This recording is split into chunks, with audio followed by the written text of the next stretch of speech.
Whooping cough, also called pertussis, is surrounded by myths and misinformation. In this episode, we'll tackle the most common questions people ask and separate fact from fiction. By the end, you'll know the truth about whooping cough, the vaccine, and why prevention matters.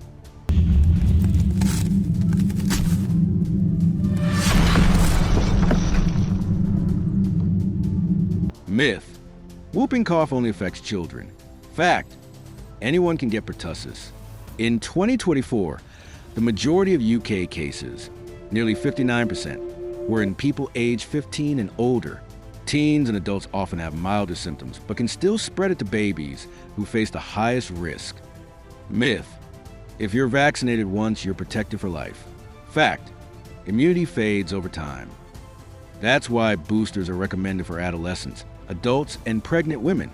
The vaccine doesn't eradicate pertussis completely, but makes illness far less severe and prevents deadly outcomes in infants.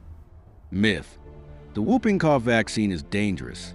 Fact: decades of evidence show the DTaP and DAP vaccines are safe. Side effects are usually mild, like arm soreness or fatigue. Serious reactions are extremely rare. Meanwhile, the disease itself can cause pneumonia, seizures, or even death in infants. The risks of infection are far greater than the risks of vaccination. Myth: adults don't need whooping cough vaccines. Fact: adults are often the ones spreading pertussis to babies.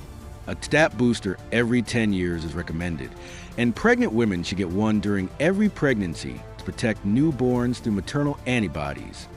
Myth: whooping cough is rare, so it's nothing to worry about. Fact: cases are rising again worldwide. In 2024, the UK reported nearly 15,000 cases and 11 infant deaths. The US saw a six-fold increase compared to previous year. When vaccination rates drop, pertussis comes back. Here's the bottom line: whooping cough is preventable, but only if we rely on facts, not myths.